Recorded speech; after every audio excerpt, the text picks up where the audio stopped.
Welcome in Line by Line. Today I'm welcoming a new guest, Ariel. Can you tell a little bit about yourself and why did you choose to bring in Proverbs?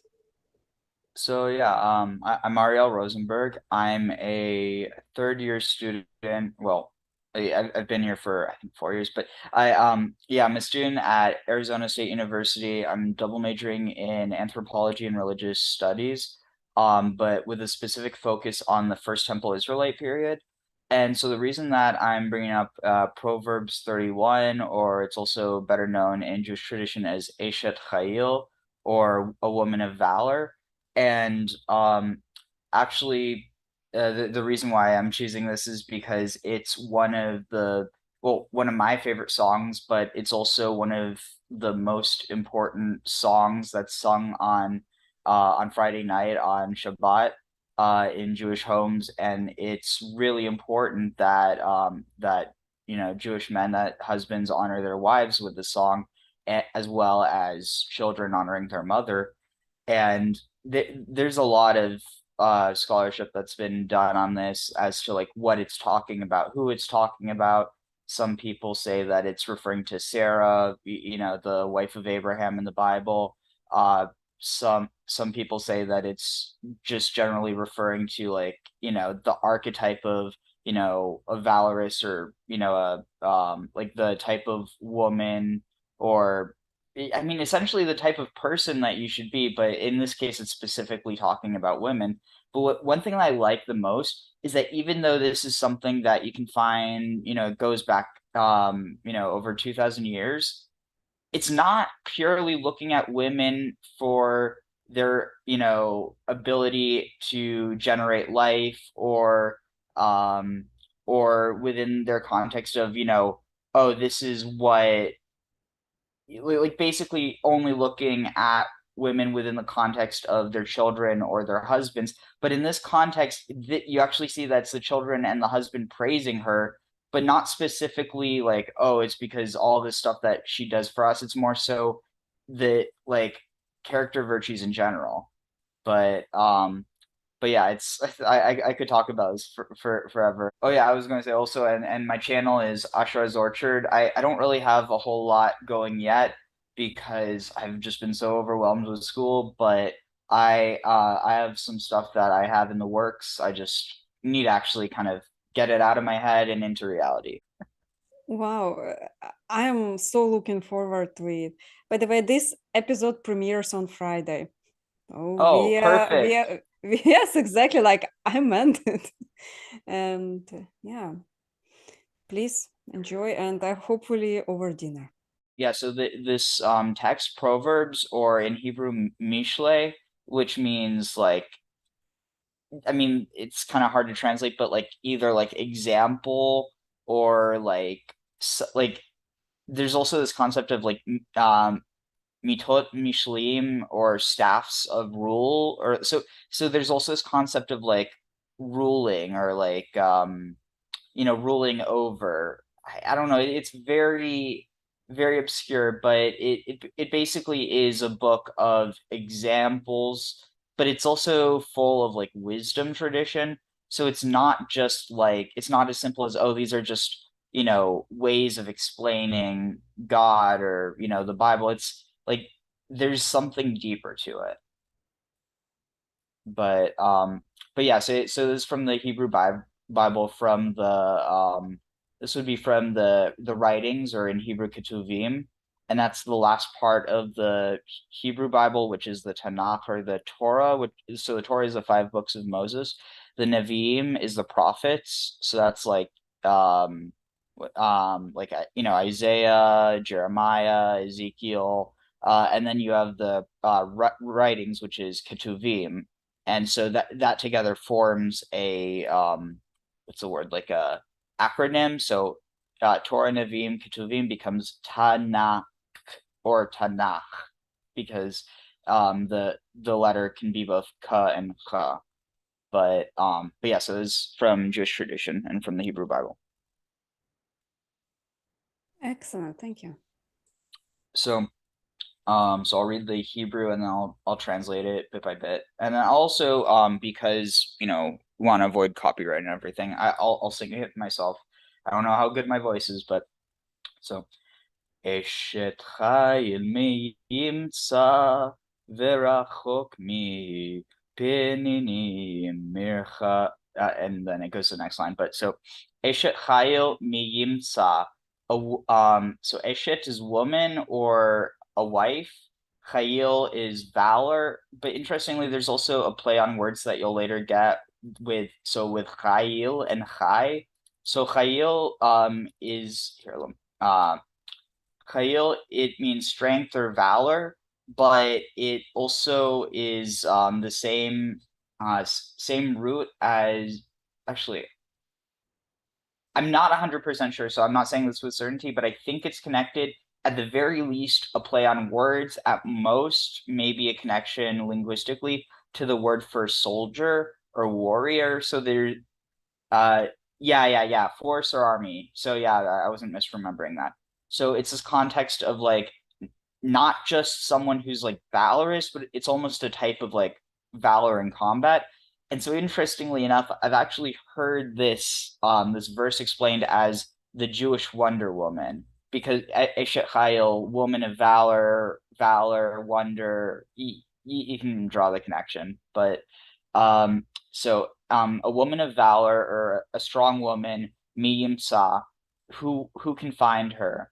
Virachok, um, Mircha. So I'm reading this in not in the order that's spelled because the way it's hard to explain, but the way that it's or the order that it's put in doesn't necessarily mean like so this word verachok, it means far, and then mipninim is than or more than pearls. So it's not saying farther than pearls, but it's saying verachok mircha, her worth is far more than pearls. So you have to like you kind of have to parse which way to read it, but yeah. So who can find a woman of valor? Her worth is far better than that of pearls. Here it translates it as rubies, but the word penina or paninim is uh, there's different ways of translating it, but the most accepted is referring to pearls. Batach balev bala vishala lo yechesel.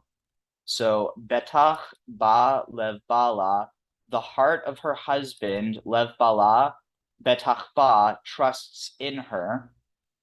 Vishalal lo yechasar, and like his gain or his plunder, lo yechasar, does not lack. Um, Gemaltu tov velo ra kol yemei chayecha.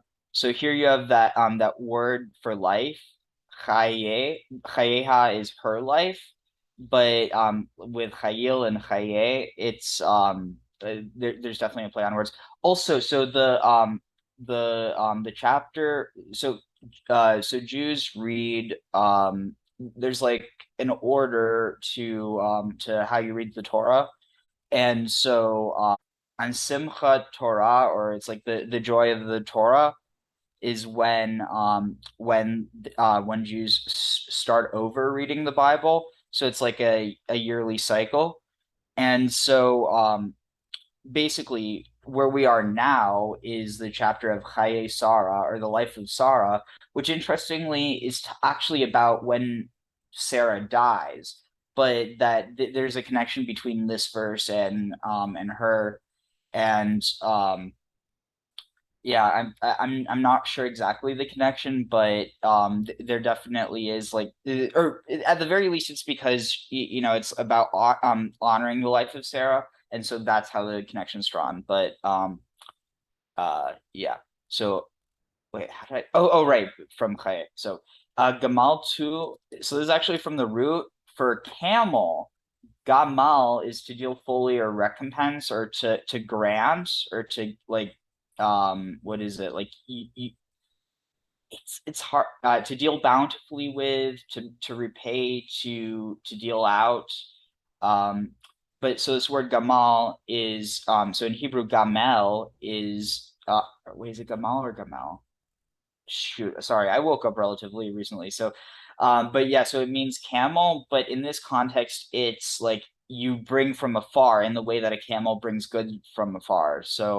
Um, so she brings or she yields good and does not, or it translates as she is good to him and not evil. Kol yemei chayeha, all the days of her life. Darshat semeru pishtim vatas bechefetz kapeya.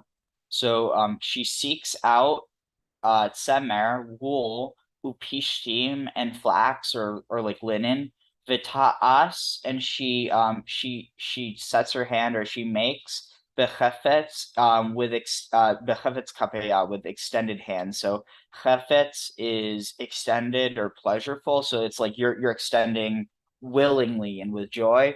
And kapeya, it actually, so this is interesting. So kapeya, it's kind of connected to the word like, at least this is how I remember. It's like the cup, the cups of your hand, the palms of your hand.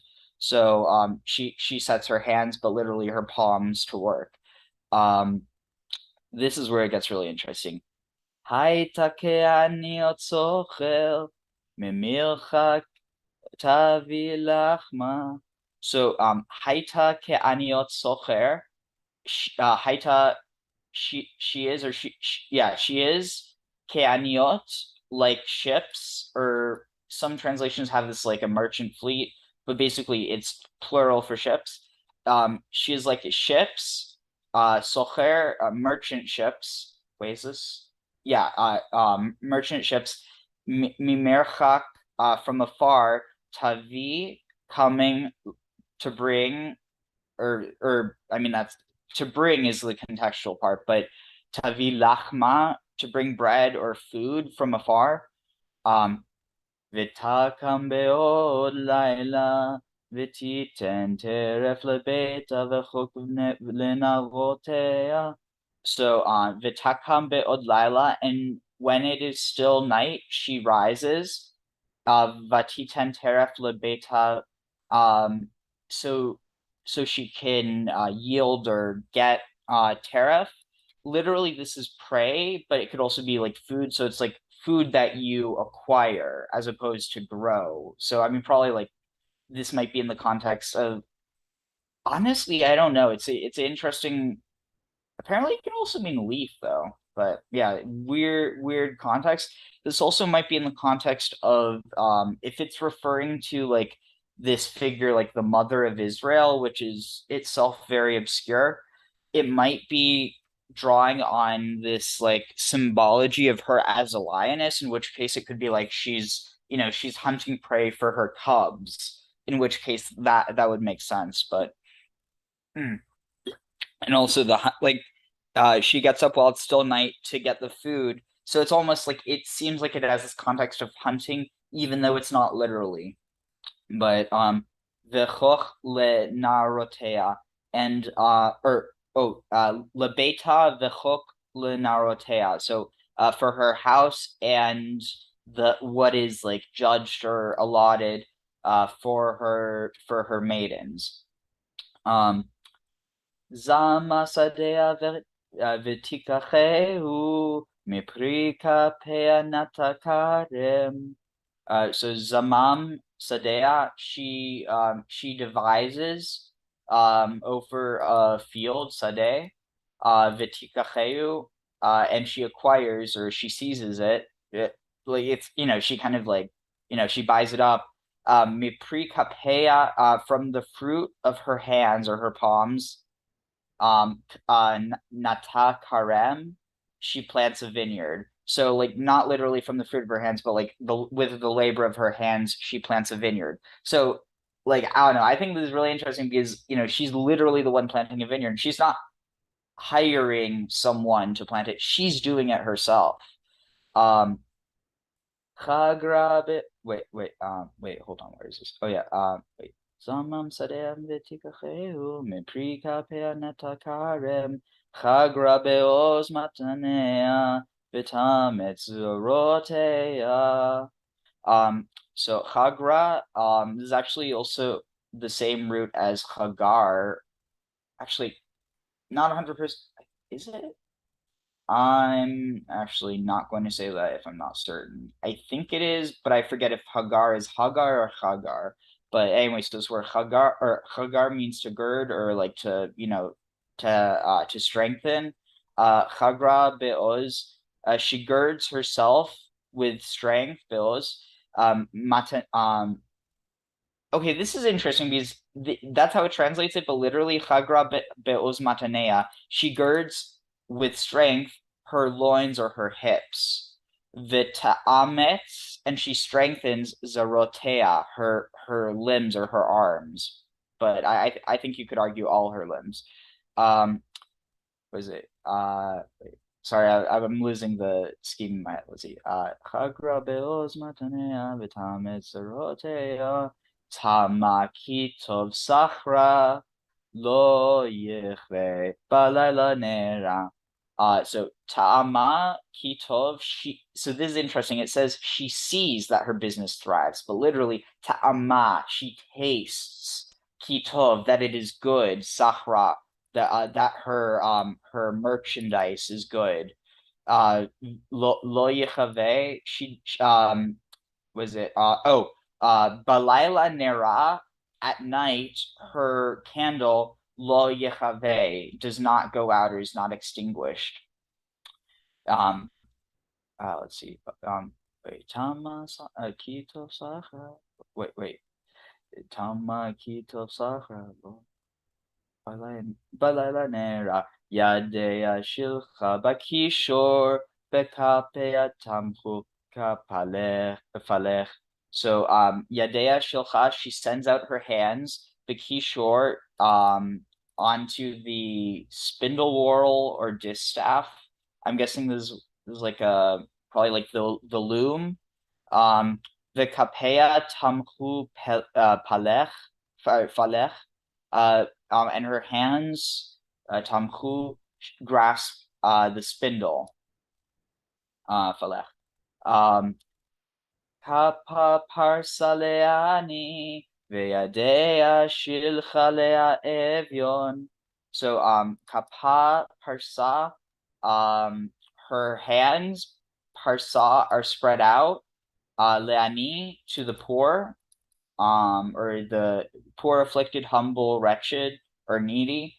Veyadea shilcha le'evyon, and she sends out her hands to the destitute or to the needy. Le'evyon. This is actually, interestingly enough, this is the root for the. There was a group of Christians who they didn't believe that Jesus was God. I forget what else they believed, but I think they were big on baptism. I forget exactly, but they there's some speculation that a lot of them converted to Islam because they shared some, not a whole lot, but a lot, well, a lot, but not everything in common with some of the beliefs of early Islam. But this one group of Christians was called the Ebionites, and Ebion is probably derived from Evion. And one of the reasons was they swore off money. They were like ritually destitute. So so Mm. shilcha levyon, to the needy or to the destitute. Um, wait, where is this? Kapa parsaleani veadea shilcha levyon lo tira lebeta. Oh wait, lo tira lebeta Michelle. Actually, I forget exactly how this part goes, but lo tira lebeta. She does not fear for her house. Mishaleg, from snow or from cold. He called beta, because her entire house, lavush, is clothed shanim, in scarlet or crimson. Um, and this is actually one of the like really important dyes that was used in the temple, for like ritual garments. And but yeah, so shanim is, here, scarlet crimson, properly the insect. So here they say it's from insects, but I think you could argue it could also have been from a botanical dye. Sheshve'argaman levusha. So marbadim astala. So she makes for herself marbadim, or marvadim, spreads or coverlets, or maybe a dress. Um, but she makes some sort of spread for herself. Shesh Argaman. So Shesh is probably here they have that it's like something bleached or white or where is it? Fine linens, but it also it might be from the same root as Sheshet, who was the Egyptian goddess of wisdom, as well as being associated with hemp fiber. And there's also this idea that like the word hashish, which is used to refer to one of the products from hemp, that it Mm-hmm. actually the root hashash or hashash, the shash here is derived from that potentially, and because the context in which it refers to linen is specifically fine linen, and that was the difference between hemp and linen. That like hemp was viewed as a type of like fancy linen, um, but and then also just the connection with Sheshat because she was also associated with hemp. But so Sheshba Argaman, and then Argaman is purple or red purple, and it was one of the other dyes. It was the purple dye that probably the Canaanites or the Phoenicians were known for, Tyrian purple, and it was produced from the Murex snails on the coast of the Levant or of modern day what was it like what would it be? Yeah, modern day Syria, Lebanon, and Israel slash Palestine. And so yeah, Sheshva Argaman Levusha. Her clothing are fine linen or hemp and purple. Noda besharim bala beshivto im ziknei aretz. So Noda besharim bala, her husband is known at the gates. Beshivto when he sits. Wait. Okay. Yeah. So her husband is known at the gates when he sits with the elders of the land. Im ziknei aretz. And so here it's contextually, he's known because of the clothing that she has produced for him. Um, Sadin astavetim chor vechagur nasna veknani. So this was so interesting when I found this because I was translating this versus looking at what it has translated. And for context, I did not grow up learning how to read. I mean, like I could read or like speak like I knew some Hebrew words, but it wasn't like I actually knew how to translate anything. This was something that I learned actually as a result of taking 2 years of biblical Hebrew at Arizona State University. And my teacher, who I mean, I'm going to give her a shout out, Professor Francois Merguet, she she has such a passion for teaching Hebrew, and one of the things that like I love one of the things I love about the program where I'm at is that like you I mean you do have Jewish people in the Jewish studies program, but it's not only Jews because the thing is that it's not just about people trying to prove what they already believe or what they you know at the end of the day um she ended up studying the Hebrew Bible because not because of any theological belief but because she was interested in the ancient Near East um and then one of my other professors who I think he knows Aramaic he's a Christian, so he's coming at it from a different perspective. But like, yeah, it's so fascinating how much like it's almost like a kaleidoscope, but you just see the kaleidoscope, you don't see what's inside of it, but then you actually look inside of it, and then you see the complexities. But yeah, so I haven't even gotten to what's so interesting I about it. totally get it. Yeah. Like I also like to expand my knowledge beyond the bias in which I exist.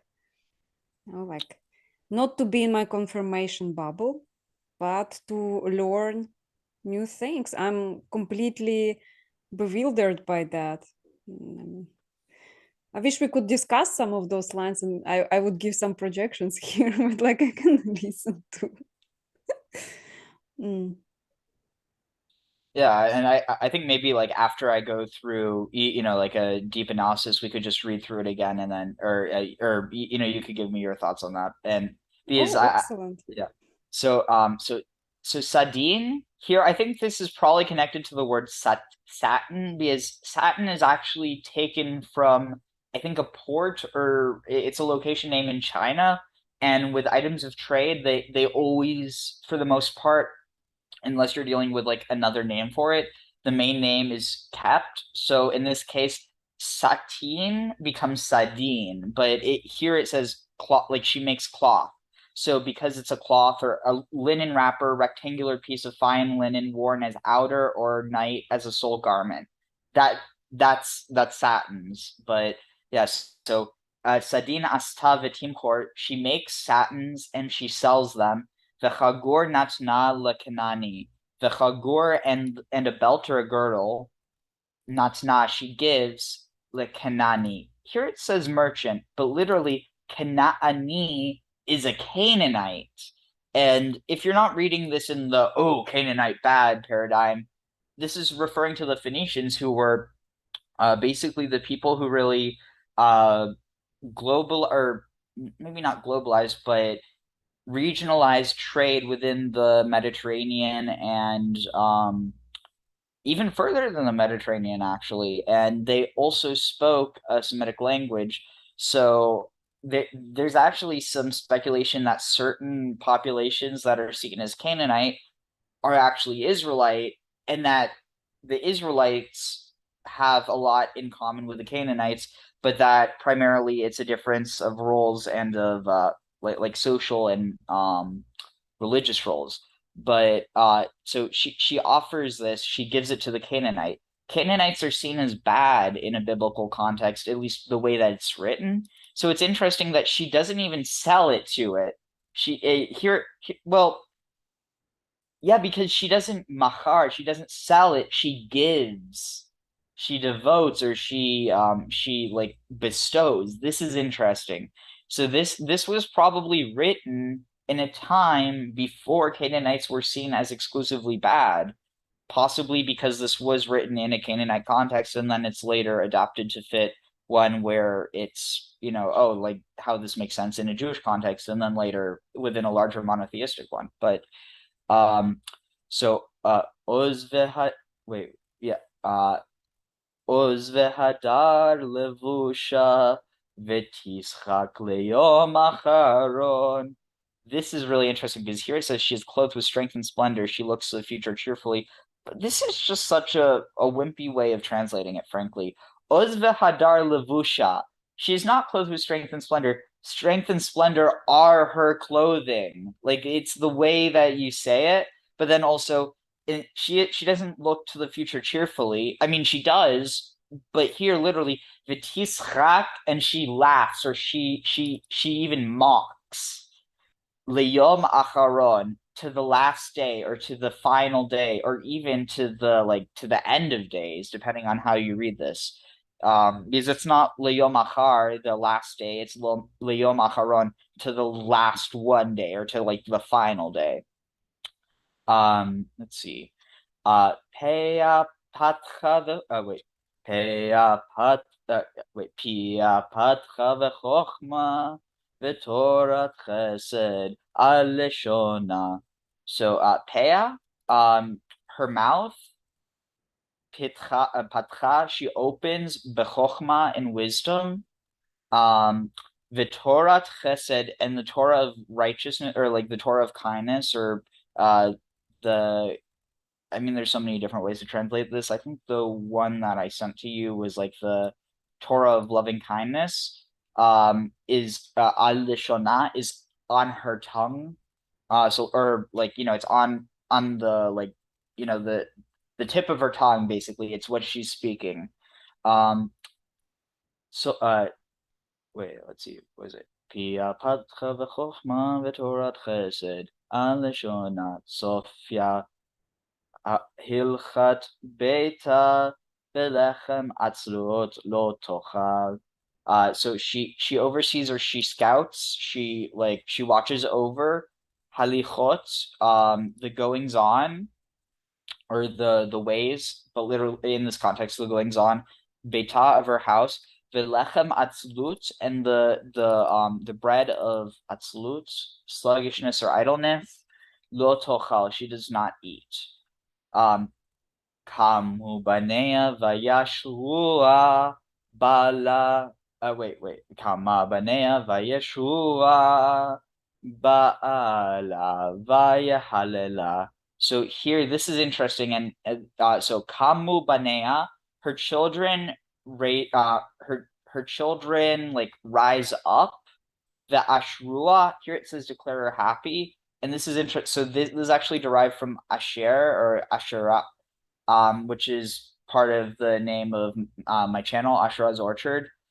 So a big thing I'm interested in is looking at the role of Asherah, who at one point was actually viewed as the wife of God, or like the God of the Bible, but later was actually divorced from her by, I mean, depending on how you look at it, either by himself, he says, rebuke your mother, rebuke her, for she is not my wife and I am not her husband, lest she, or uh, tell her to put away the what is it, the prostitution from her face and the whoredom from between her breasts. And so like in this context she gets understood as bad. It's like it's really weird. It's almost like a 180. I'd make the argument, and a lot of scholars do, like this isn't my argument, I tend to agree with this, that it probably was that she was what's the word, admonished, or not admonished, or like she was her character was assassinated by the temple priesthood, and basically that she was then viewed as pagan in a context where previously she wasn't. But there's a lot of really important verses like this, including when God blesses Leah to have a child, or before this happened, she actually names a child Asher, for women will call me happy, Ishruni. So there's a play on this root Asher, as well as Ashrei Adam Ha'ish, happy is the man. Ten, was it? I forget exactly how it goes, but basically, happy is the man who finds wisdom, who attains understanding, and it's also playing on this root Asher or Asherah. But Kamu Banea Vayashua, her children rise up and cheer her on, or bless her, or call her happy, or make her happy. Bala V'yahalela, and her husband praises her. And so this is what they say to her. What was it? Kamu banea vayeshua bala v'hayahalela rabot banot asu chayil ve'at alit al kulana. So rabot banot, many daughters or many women, asu chayil, have done well or done valorously. Ve'at, but you, alit, are the highest al kulana, all over all of them. You surpass them all. שקר החן והבל היופי, אישה יראת אדוני, he tithalal. So sheker hachen, hachen or grace. Sheker is a lie or is deceptive. The hevel, this is actually the root for Abel, hevel. It means vapor or breath, but it's this context of like our breath is the part of us that is ephemeral. It's not vain, but it wanes. It's not permanent in the way that, our bodies, they decay, but they're material, they last. And so with this, it's this idea, in the same way that Abel was, he was there and then he wasn't, that that beauty is also like that. As people grow, or as people age, some of our, beauty is, I mean, not really, but like the type of vain beauty that people look at, it's lost in favor of wisdom, and that you can see in the form of wrinkles, and they show you that someone's been around for a long time. But so the Hevel Ayofi, and beauty is illusory or is vain or is fleeting.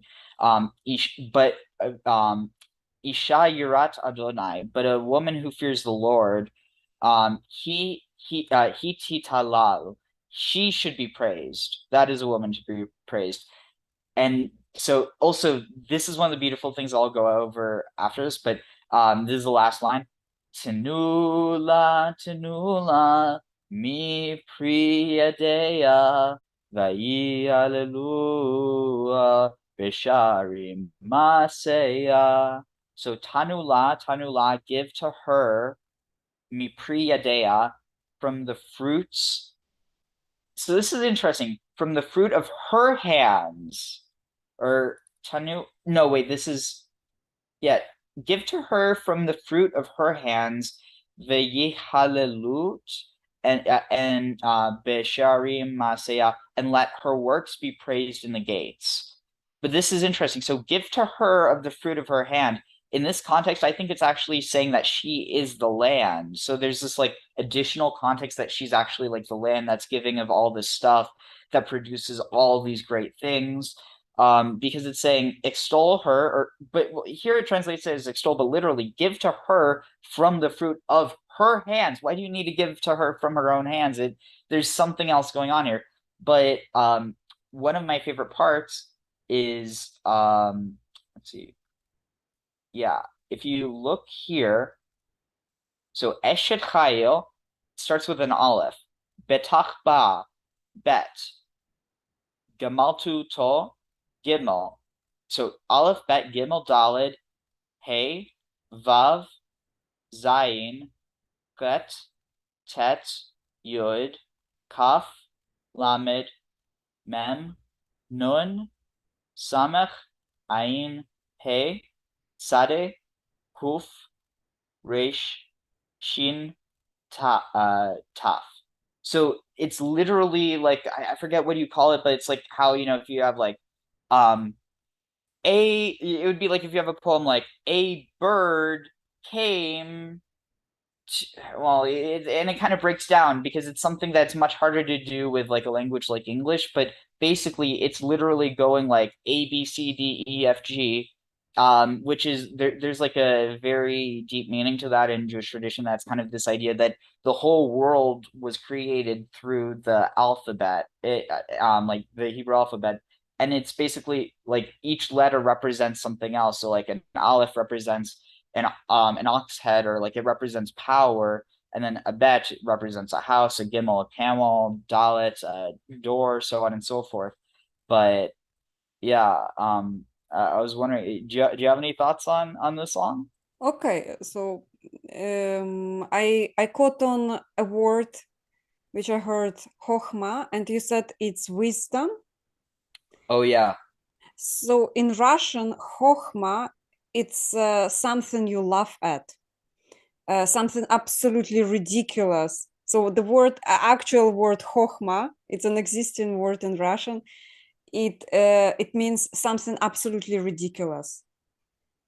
interesting. Something to be laughed at. Like, yeah, that's one thing.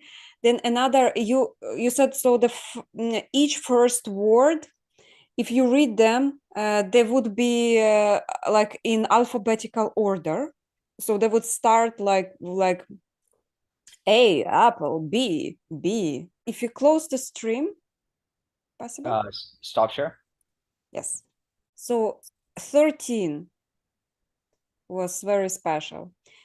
She seeks wool and flax and does all with what outstretched palms. Outstretched palms. So she's hunting for those. Like how to understand that meaning precisely? So this is kind of the interesting thing, and one of the reasons why I've actually gotten so interested in studying Torah, regardless of like what my beliefs on how the interpretation is, because when you translate something, you interpret it. But in the original context, there's like so much. It's almost like it's undetermined. It's kind of like the idea of like quantum mechanics, how there's not just one, but so Darshat Semer Upishtim. So Darsha, she seeks out. So this is the context of like searching for. She looks for Semer, she looks for wool and Pishtim and flax, Vita'as, and she does this Bechefetz. Um, oh, Because Wait, when I thought palms out, like does she goes and asks for it, or like does she do like that and they come to her? Like I don't understand outstretched palms is like to me it's open hand gesture so kind of. that's kind of why I translated it the way I did. I'm thinking like, Mm-hmm. she's reaching out and grabbing stuff, but at the same time, so chafetz, it has a few connotations. You have to stretch out or to extend. So actually in Job, there's this one verse talking about the behemoth or the behemoth. And the reason I know about this is because it gets brought up a lot by people trying to say this is a dinosaur. It wasn't. I would argue it was probably an elephant, but some scholars would say that it was just a giant, like a very big ox or a very big bull. But I mean, basically, it's being used as a sign of male virility in this case. But it gets translated within a more within a more politically correct context as he extends his tail like a cedar, referencing this, ox. But the thing is that the word chafetz means both to extend or to stretch, as well as to enjoy or to take pleasure. So this might be she takes pleasure in seeking out these things with her hands. So like that, she's not like this isn't stressful work to her. She enjoys this work that she's, seeking out and picking these plants and, shearing the sheep. Yeah, it's beautiful. I wanted to ask when in Jewish religion, when boys turn like 13, they have to go through that Bar mitzvah. bar mitzvah. Yes, I missed the word. Do they and they learn special verses?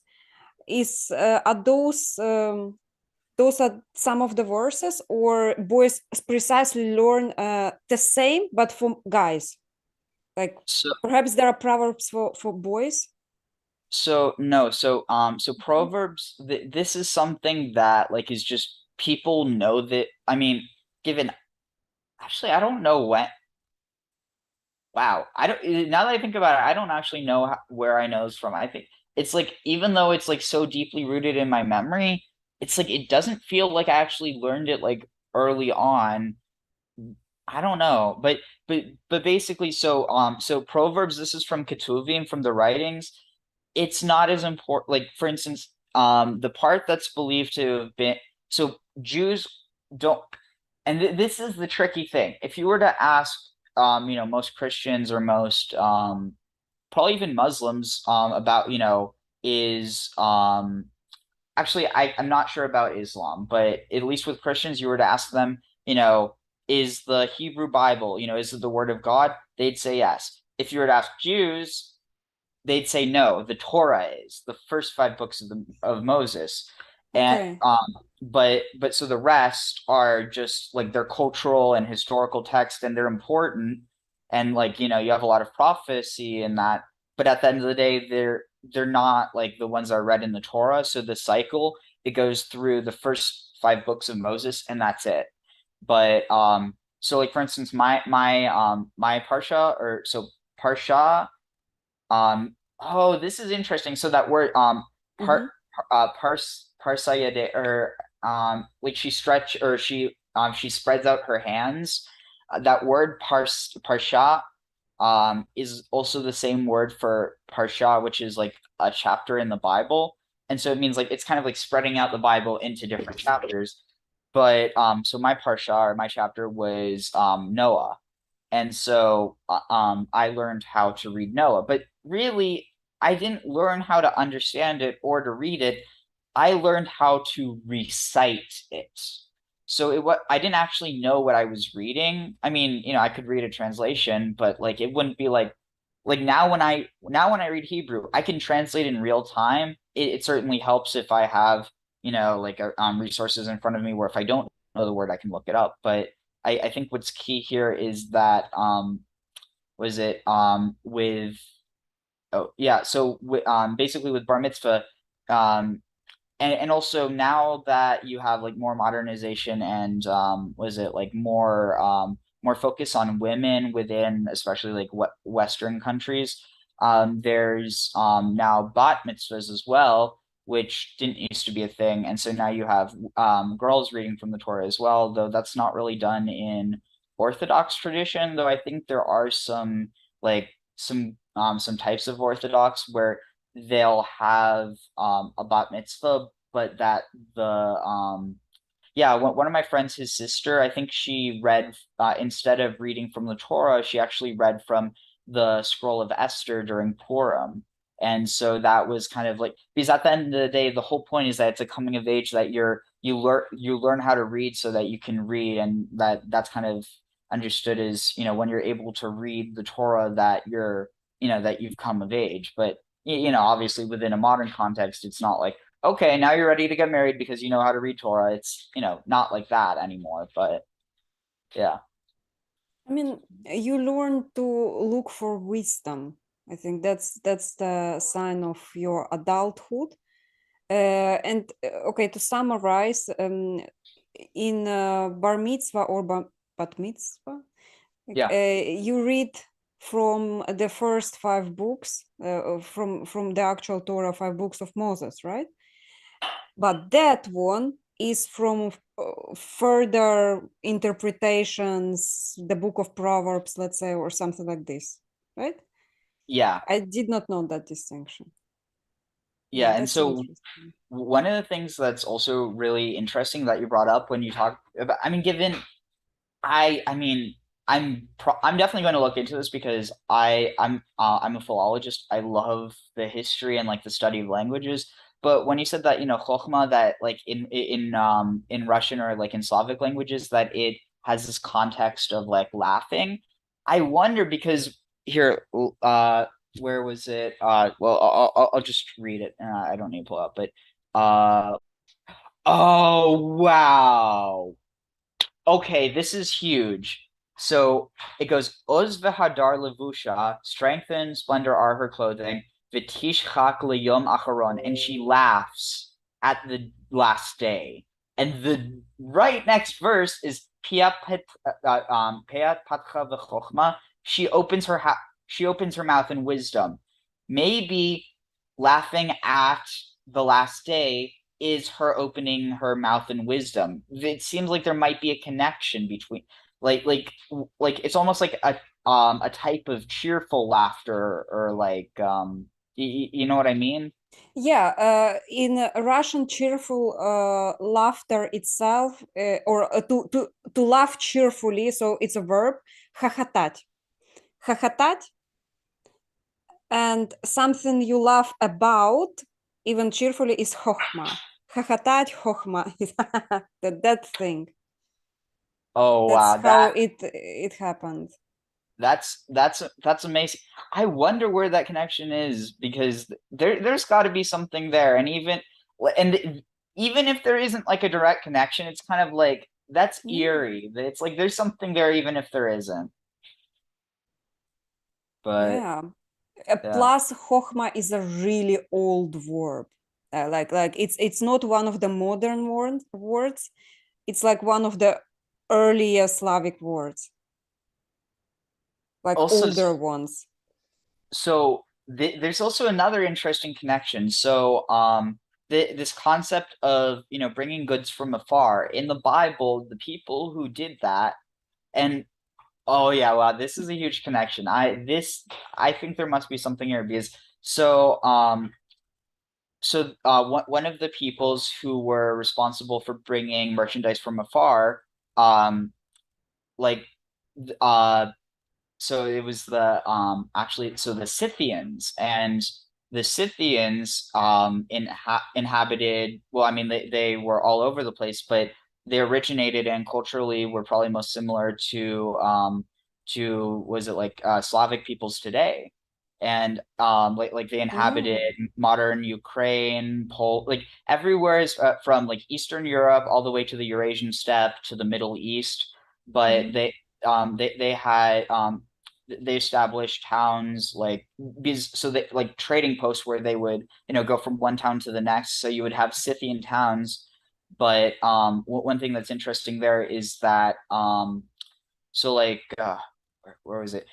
So they were responsible for a few things, primarily for the spread of hemp, which is mentioned in this in the form of shesh.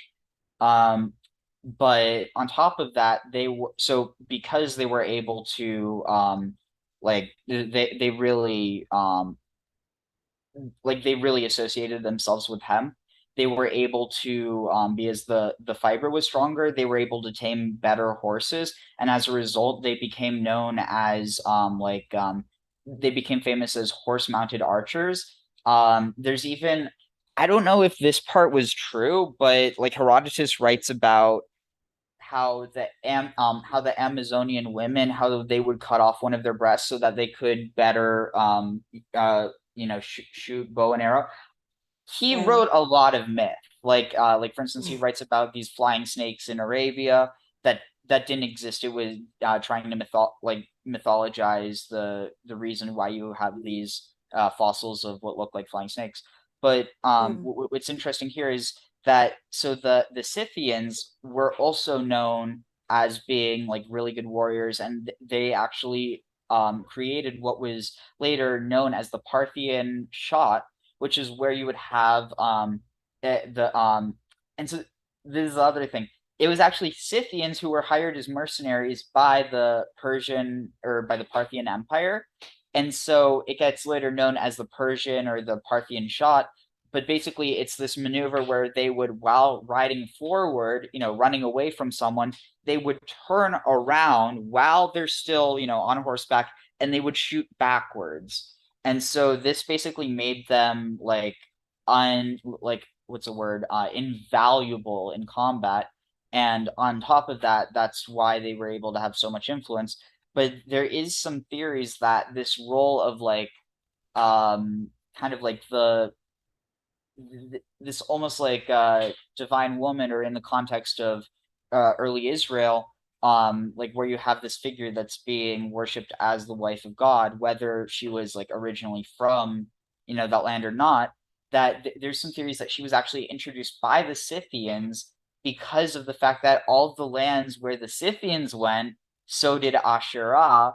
And because of that, she was married to all these different gods. And because of that, she was called like a harlot by the temple priest, who said that oh, Oh. she's married to this god and to that god, she's not loyal to her first husband. And it literally talks about this, how like it's so wild, but Mm-hmm. there's there's probably a connection there. And then even you can see in in Revelation and in other parts of both the Hebrew and the Greek Bible, how it talks about like this concept of like the whore of Babylon, or how like Jerusalem like is compared to a woman. But like there, rather than being exalted and cheered on, there's a negative or like a dirge tone to it. It's like she was glorious, but now she is not. She has fallen from her, from her high stature. And so I'd argue this is the same figure, but you're dealing with writings from different points in time, and either that or writings from different people who have different perspectives on this figure, on this, divine woman, or this valorous woman, however you look at her. Oh. Okay. Another word stood out to me was hashish, which is hemp in Russian as well. So yeah, so this is interesting. So this is another word that it always is going to hold on to its name. So like whether that's hashish, there's this connection with the Semitic root shash, either like wait, what was it like chashash, as well as just shash or shashat. But on top of that, one of the words in Hebrew for cannabis or for hemp is kanebosem, which is actually it's an assimilation of the Scythian kanabos, and that was taken into Greek as cannabis and into Assyrian as kanabu, as well as in Assyrian they also called it um, well not 100% sure, but there's an argument that they also called it Kinanu, which was known as like the tree of life, as well as an epithet for it was also Sim Ishara, or the drug or the incense of Ishara or Asherah.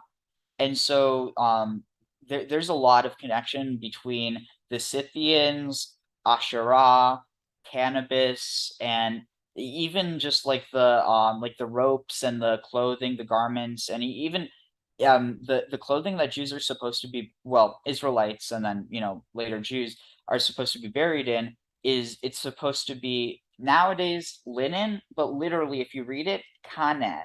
People are supposed to be buried in, I mean, if you were to translate this literally, they're supposed to be buried in cane clothing. That doesn't make sense because it's not literally cane, it's kane, which is short for kane bosem or kane Mm-hmm. bos.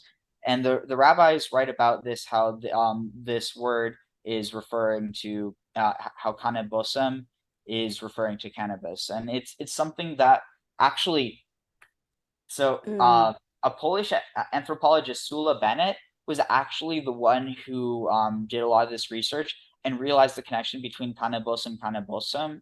Um, but she did this research and published it a year before the U.S. government went after hemp with like went on a crusade against it, and then Oh. later exported that across the world. So I really think that if she hadn't published it when she did, she either wouldn't have done the research because it would have been seen as too Mm-hmm. stigmatic, or this is the weirder thing, that even if she did the research and she had published it or she had it already, if she would have done this after it was already criminalized and already stigmatized, It would not be she recognized. yeah. And so this work, it's like she managed to slip it in right before it was gone after.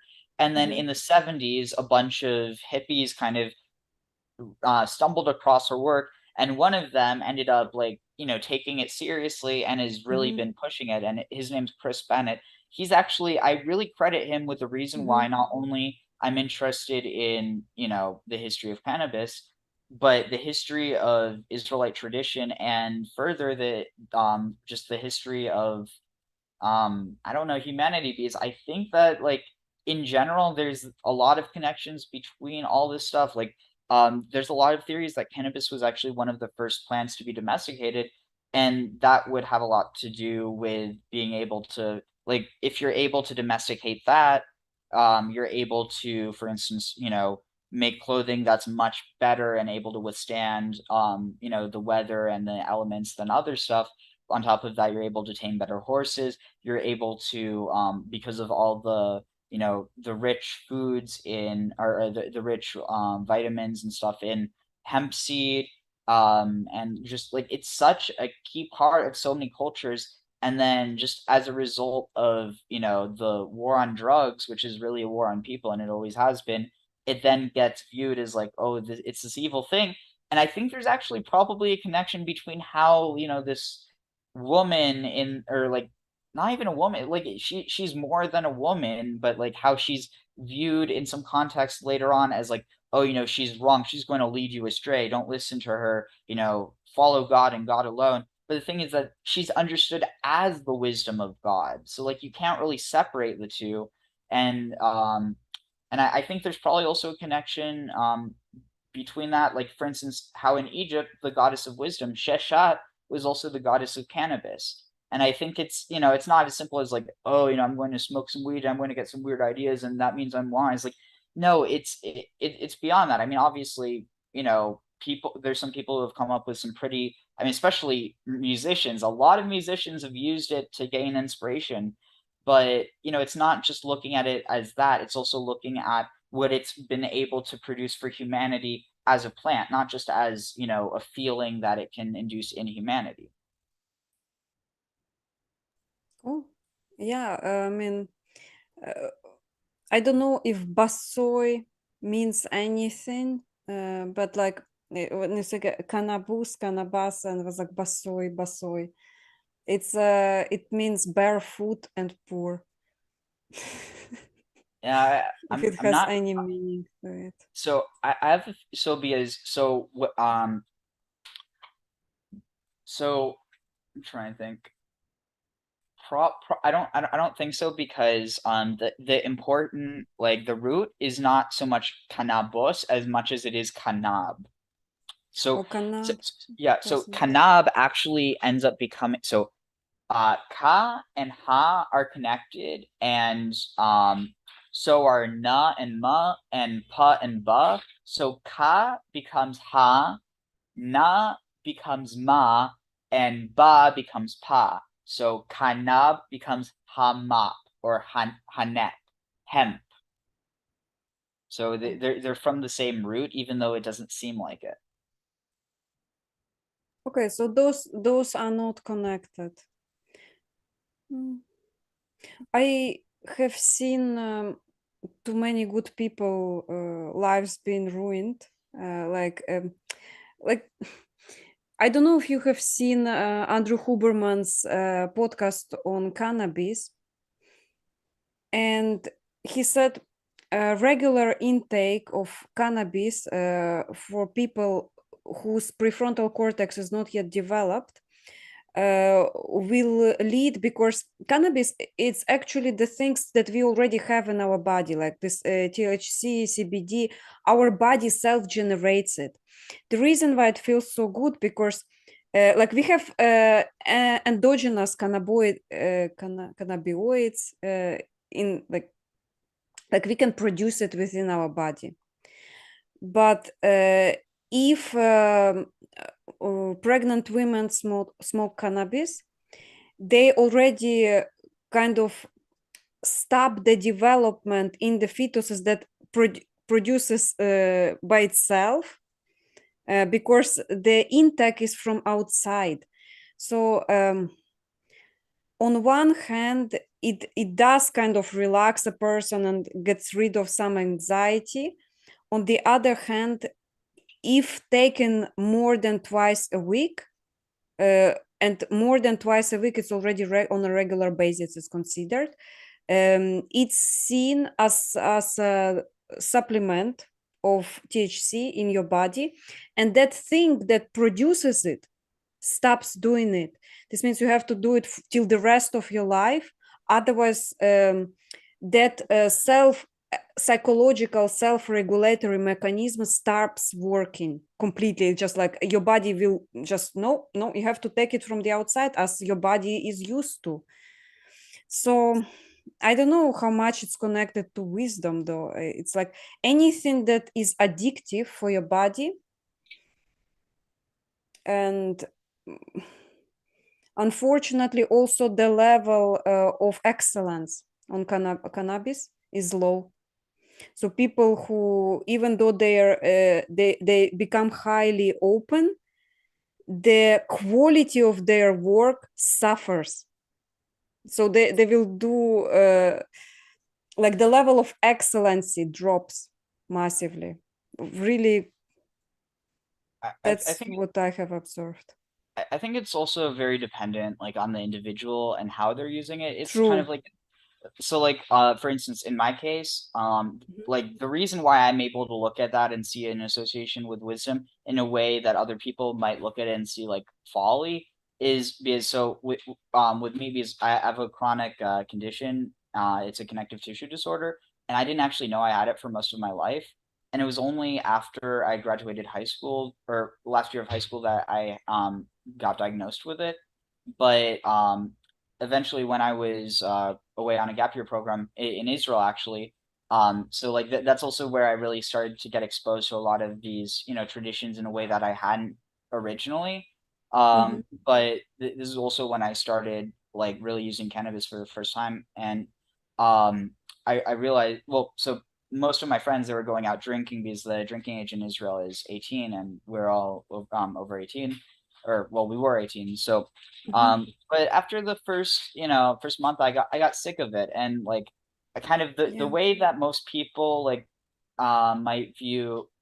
I don't know. It's kind of it's funny because like how normalized something like alcohol is, and given you know, it's another thing that it's you know it's fine if you don't abuse it. In the same way with you know something like cannabis, but it gets you know so normalized as opposed to you know cannabis, which is seen as very like y you know, like, oh, you shouldn't do it. And given, I think that, you know, it's important that, you know, people are educated about it, and, you know, the fact that, you know, it's not as dangerous as, you know, people in the past have said. And if, but at the same time, it's not harmless. It's, you know, it still is a drug. Just because it's a plant doesn't mean it's not a drug. Like, people who say, oh, it's not a drug, it's a plant. It's like, that's literally the stupidest argument. Drug is the Dutch word for a dried plant. Like, and the reason why it would be dried is just so it preserves longer. So at the end of the day, a drug is literally a plant. But but yeah, I mean, I definitely agree. Like, some of my friends, they started using it before, you know, and given I didn't wait, you know, until, you know, my brain was fully developed, but relative to the alternative, which was to be in constant pain, and I was thinking, I mean, I was considering going on opioids, you know, being prescribed it because I was in so much pain, and I found that this, you know, this worked, and that it didn't give me any negative side effects. And interestingly, like, for whatever reason, because of the way my brain is, when I do, like, I can do it, and I can go to school, and I can function completely normally, in a way that most people, if they were to do that, they would just be like, "Oh, what's going on?" And so I think I with think it's that, also the strain. There is sativa. There is this other one. Like it depends on the on the actual weed itself. There are many different ones. Yeah, if your brain is already developed, so those mechanisms that self-regulate the mood, you can. It's like you are an adult. You can do it. Like I'm precisely the scariest thing is in for the young brain, because 100%. those, like, let's say, who start when they're 13, 14, like I know those cases.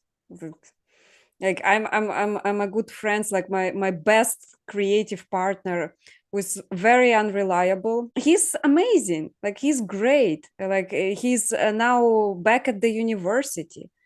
He smoked weed because he has hereditary amyloidosis. It's a very terrible degenerative illness, and he needs it for the uh, to feel normal, in a sense. Like he actually medically needs it.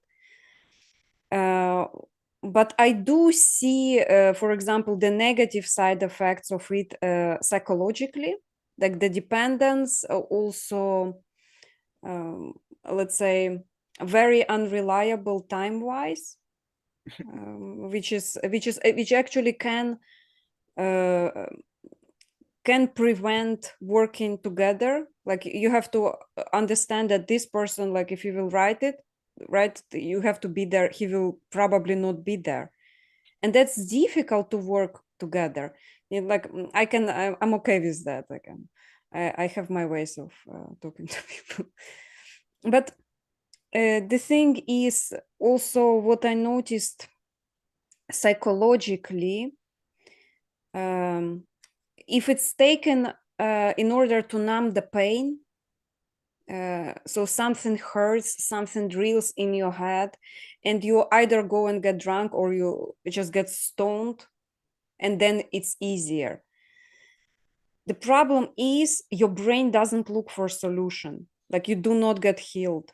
Like some people said, no, it's medicine. No, it's symptomatic that numbs your actual problem.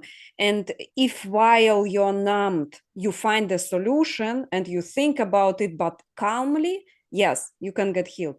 But mostly it's taken as an escape. So you smoke it and you go places, let's say, in your mind, and you start creating things. You connect to your inner chaos, and you do things, but the problem is still there. And so what happens to stoners? They are basically not even able to clean their rooms at all. Like Jordan said, there was a vacuum cleaner for 3 weeks, because it's easy to get stoned and go and on a wave of it create stuff, but to clean the room, no, it's boring. And I was like, get stoned and clean your room. No, boring. When I'm stoned, I create. And the stuff created mostly is trash. Like like honestly. And but self-awareness is so low. Everything you create is like, oh my god, I'm so awesome. And I don't know, I do see that if you are aware of what you're doing, if you take it from time to time, in order to create something, like let's say once a week, do it once a week, not every day, 5 6 times a day, then it's dangerous. Like you actually live in a escaped world. So Mm. actually, kind of interestingly, going off of that, so there's some context in which it was probably used in the Bible. It's not mentioned explicitly, but there's this one part where Ezekiel, I think, yeah, he's condemning the children of Israel because the men or the husbands and sons gather wood for the fire or wood for the pyre, and the mothers and daughters bake cakes for the Queen of Heaven. And so what's interesting is this is probably in the first temple context, where so these cakes are being baked, they're votive, but they're probably also being eaten by the community. And in the second temple, there's these mention of the showbread or the lechem hapanim, the bread of the face or the bread of the presence.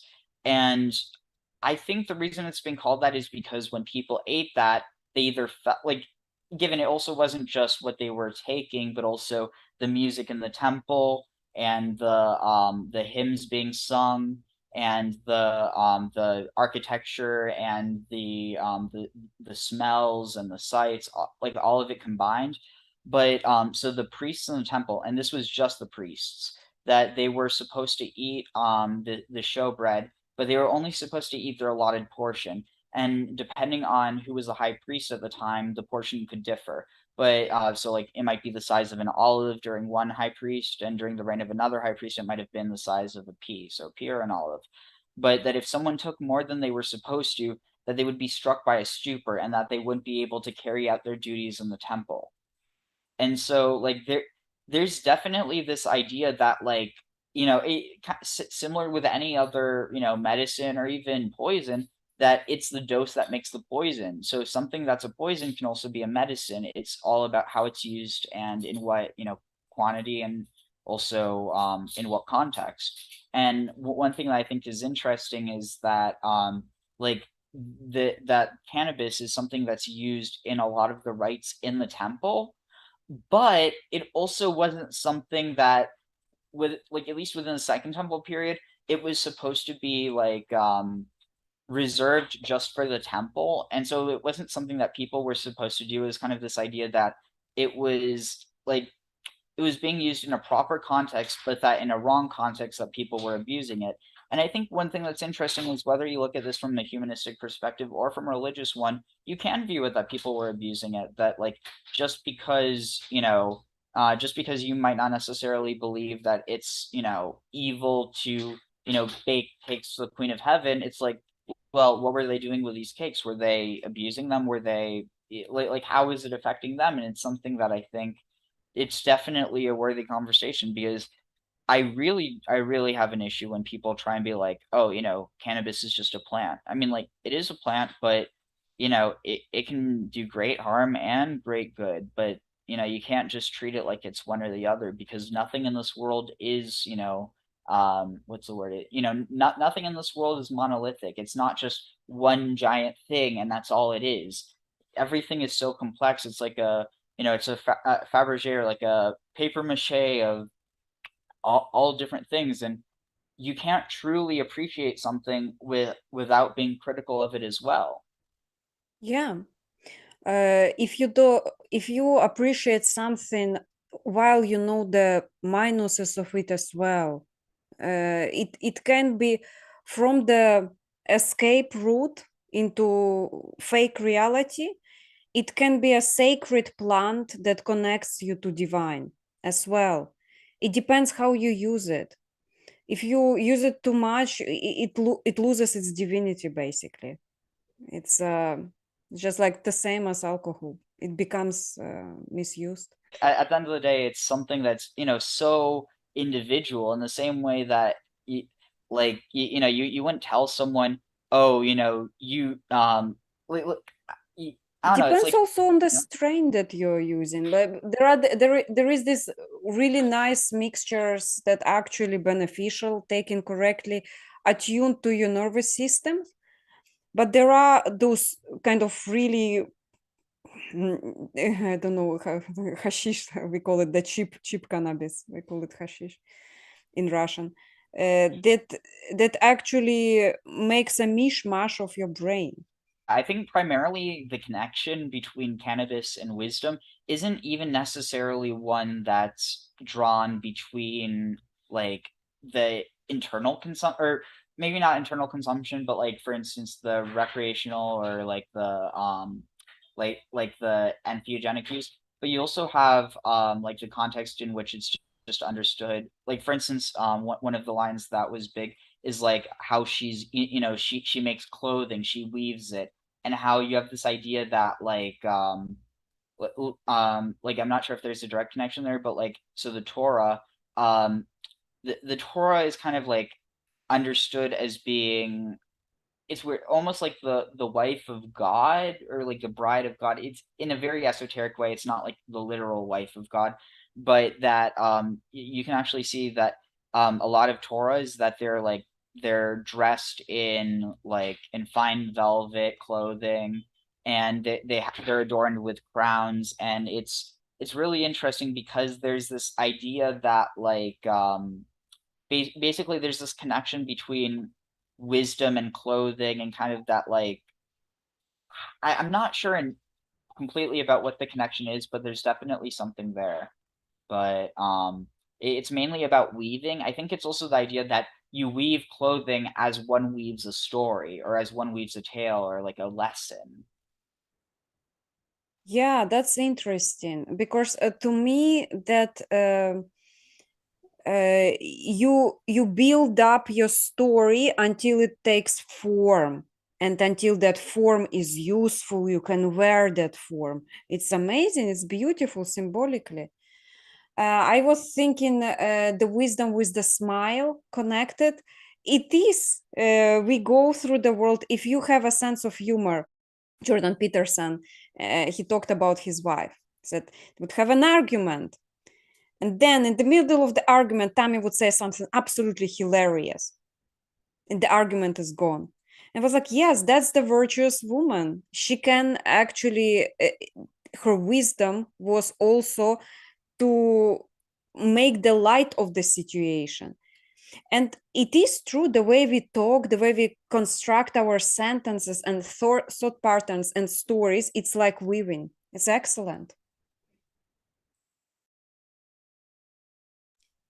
Yeah, even just the way, like for instance, the way that we think about the world. I have something ahead of me next week. Like you're saying, in the future is ahead, but that's a very like English. I'm sure there's other languages with that same form, but like for instance, in Hebrew, if you're saying that something is in front of you, you're actually saying it's already happened because you can see it. You see what's in front of you, whereas what is behind you, you know, I have no clue. Well, I mean, I do because I'm looking at my screen, but like, you know, this painting I can't see it because I haven't looked at it implicitly yet.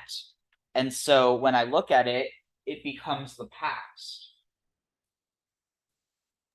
Wow. But I met today the meme, the belonging you seek is behind you. It's also ahead of you. that's funny. It's from Star Wars. It's like a Ray meme about belonging. The belonging you seek is behind you. It's also ahead Uh, of you. it's like that Okay, one cool. thing where it's like, um was it there's no like the whole there is no time like the present, what was it, like was it the past has already happened, the future nobody knows, but the present is a gift or whatever, and that's why, or and now is a gift, and that's why it's called the present. And then like it's funny because my rabbi was like going around quoting that to people, and then someone had the heart to tell, actually I think it might have been me that had the heart to tell him that it was from Kung Fu Panda. Oh, and he was like, "Yes, Kung Fu Panda stole it from me." Like, But I wanted fun. to ask you something as well. Yeah, it's like, sorry, I will interrupt. I actually learned as a child a song which I had no idea. I think it's Hymn to the Sun. It's in fake. It's not actual Hebrew. It's whatever Russians think Hebrew is. So, can I try it out? Let's see if it works.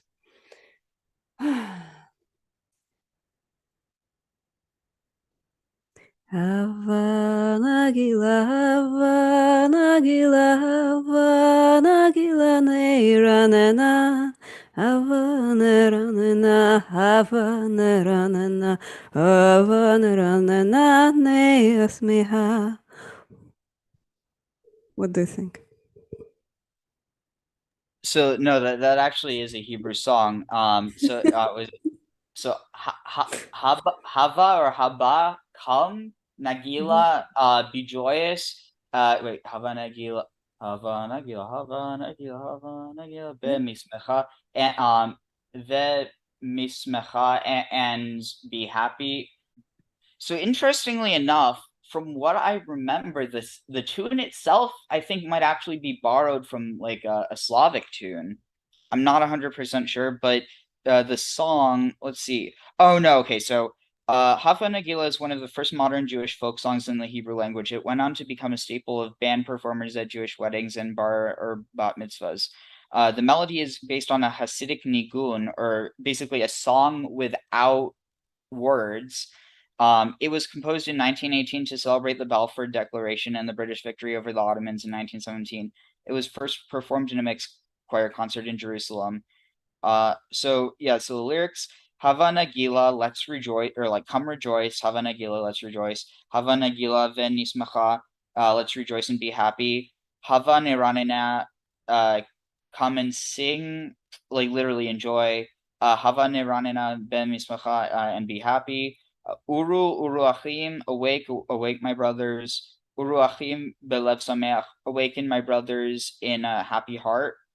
Uruachim, but it's repeats the same thing. But yeah, it's that is a Hebrew song, but it's modern Hebrew. Ariel, thank you for free time, which had been sponsors of our today's podcast. People, please check out Ariel's YouTube channel. He will post way more later on, and you will learn about new stuff. Thank you so much for having me. I really enjoyed this opportunity, and I hope to come on in the future and tackle some other Jewish songs or songs from the Bible. And I don't know, it's just so much potential stuff to go into. So thank you so much for having me. Thank you. Thank you. Bye. Bye.